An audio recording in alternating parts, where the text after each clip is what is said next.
सनातन धर्म में एकादशी का व्रत महत्वपूर्ण स्थान रखता है। प्रत्येक वर्ष 24 एकादशी होती हैं। जब अधिक मास या मलमास आता है तब इनकी संख्या 26 हो जाती है। आषाढ़ मास के शुक्ल पक्ष की एकादशी को ही देवशयनी एकादशी कहा जाता है। कहीं कहीं इस तिथि को पद्मनाभा भी कहते हैं।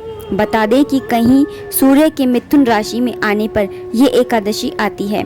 इसी दिन से चातुर्मास की शुरुआत मानी जाती है।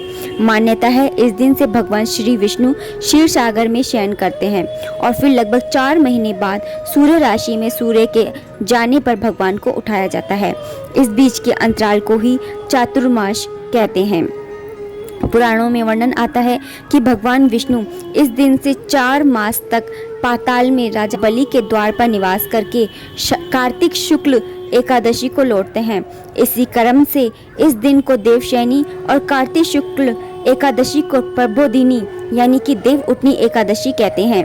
इस काल में यज्ञ पवित्र संस्कार, विवाह, दीक्षा ग्रहण, यज्ञ, गृह प्रवेश, गोदान, प्रतिष्ठा एवं जितने भी शुभ कर्म हैं वे सभी तारणीय होते हैं। मतलब इन सबको नहीं किया जाता है।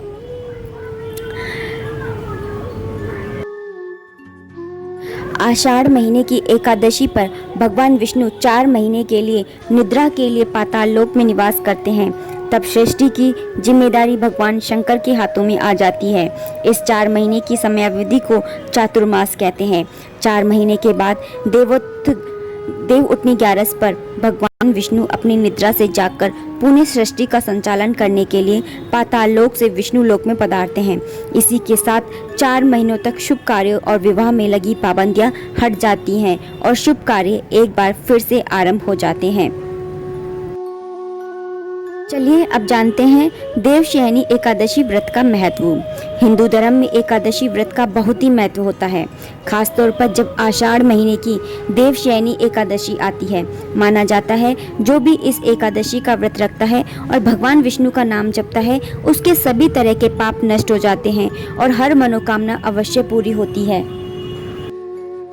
और अब जानते हैं कि पूजन कैसे किया जाता है। देवशयनी एकादशी को श्री हरि का शयनकाल शुरू होने के कारण उनकी विशेष विधि विधान से पूजा की जाती है।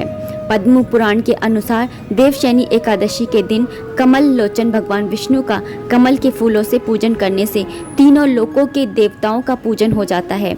इस दिन उपवास करके भगवान विष्णु की प्रतिमा को पंचामृत से स्नान कराकर पीले वस्त्र या पीले दुपट्टे से सजाकर श्री हरि की आरती उतारनी चाहिए।